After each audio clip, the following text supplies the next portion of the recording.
Sahabat Hikmah, tahu nggak siapa yang paling ditunggu-tunggu para emak-emak di pagi hari? Iya, tukang sayur keliling. Karenanya pula, emak-emak nggak harus repot-repot pergi jauh ke pasar ataupun swalayan. Tapi yang satu ini bukan sembarang tukang sayur ya, tapi tukang sayur robotik yang selalu keliling di daerah Cimalaya, Karawang, Jawa Barat. Nih, lihat saja caranya menata dagangan di gerobak sayurnya. Wih, nggak kaleng-kaleng loh.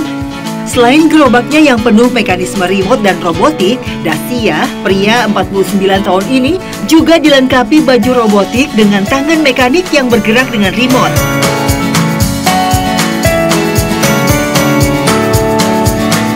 Sebagai pelindung kepala, ia pakai helm berbentuk kepala naga yang bisa bergerak seperti robot.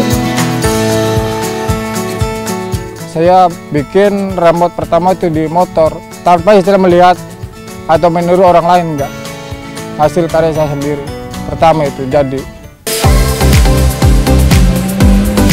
Setiap hari Dasia mengenakan perlengkapan robotiknya untuk berkeliling menawarkan dagangannya. Saat ada pembeli, ia menghentikan kendaraan motornya dan membuka lapaknya yang bergerak sistematis. Sebagai bentuk servis pada pelanggan, hiburan musik dangdut pun terdengar dari kendaraan robotiknya. Biasanya pembeli sontak terhipnotis dan tak mau berhenti bergoyang mengikuti musik dangdut. Keunikan lainnya juga terlihat saat pelanggan membayar belanjaan. Dasia pun menggunakan tangan robotik untuk menerima pembayaran dari pelanggannya. Ya alhamdulillah pada senang semua itu. Ya istilahnya kagum lah, kaget soalnya dia itu kan tahu bahwa sehari-harinya kan tukang sayur, tapi kok kenapa bisa bikin robot, narik lah gitu. Jadi ibu-ibu jangan sampai bosan, ada hiburannya gitu. Sahabat Hikmah, Dasia tak pernah bersekolah, apalagi bersertifikat di bidang robotik yang digemarinya. Keterampilan yang ia miliki untuk menciptakan teknologi robotik ini muncul dengan sendirinya sebagai anugerah dari Allah Subhanahu wa Ta'ala. Ia mampu mengotak-atik hingga menciptakan lengan robot seperti ini. Meski hanya berprofesi sebagai tukang sayur, Dasia punya bengkel khusus untuk menyalurkan hobinya. Di dalamnya tersimpan berbagai hasil karyanya. Salah satunya adalah beko mini yang pernah digunakan untuk mengeruk lumpur di parit sekitar kampungnya. Dalam menciptakan alat robotnya, Dasia menggunakan peralatan dan perlengkapan sederhana. Semuanya ia beli dari pengepul barang bekas di tempat rongsokan. Kunci keberhasilan Dasia dalam menciptakan peralatan robotiknya adalah kreativitas dan imajinasinya yang tinggi. Alat-alatnya itu seadanya, tapi alhamdulillah bisa ketemu. Jadi starter pakai remote, bisa ngegas pakai remote, bisa belok-beloknya pakai remote semua.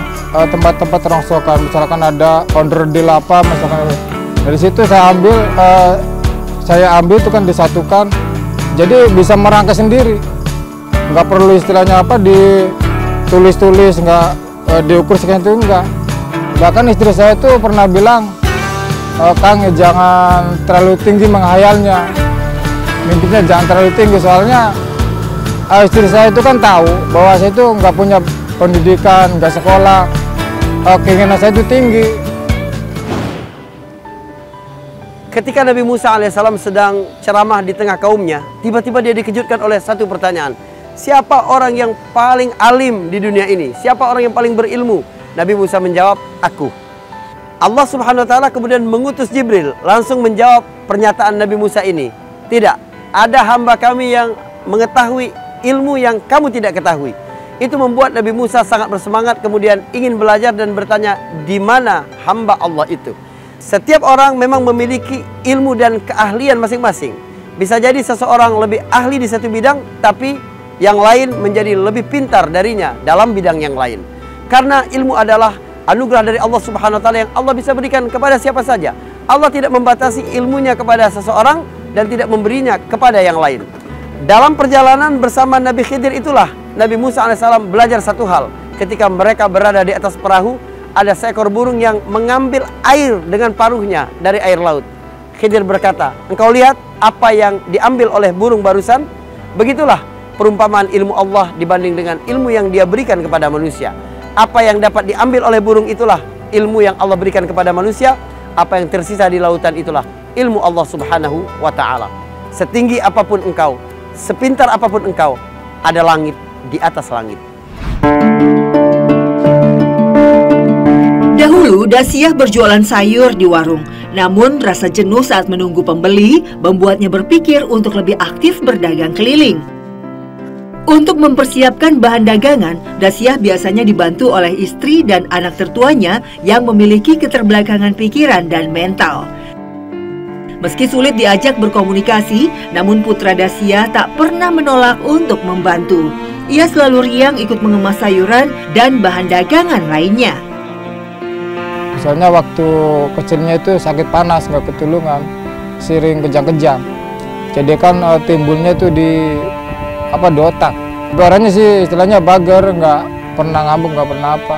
Sampai ke kiai, ke dokter untuk menormalkan anak saya itu. Ternyata di situ Allah berkata lain, belum bisa gitu.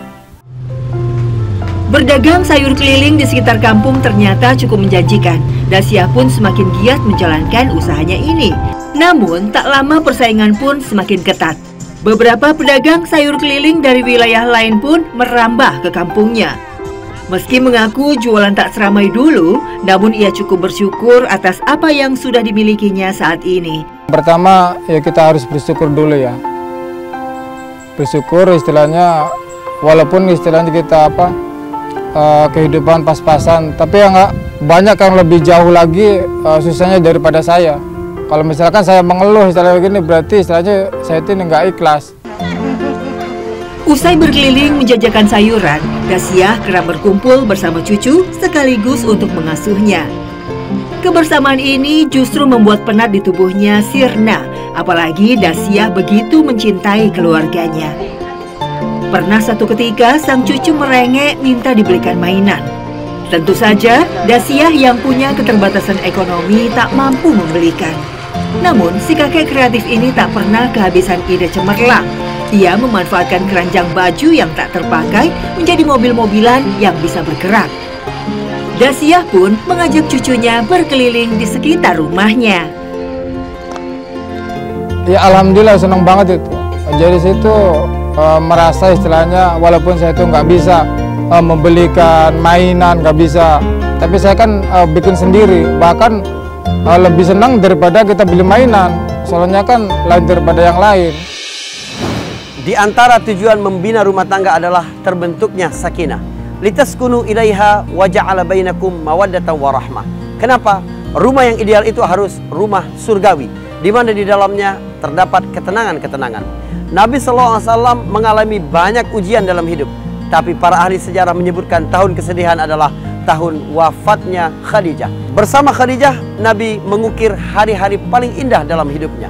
Jadi wajarlah kalau Nabi selalu mengenang Khadijah sampai jauh hari setelah dia wafat.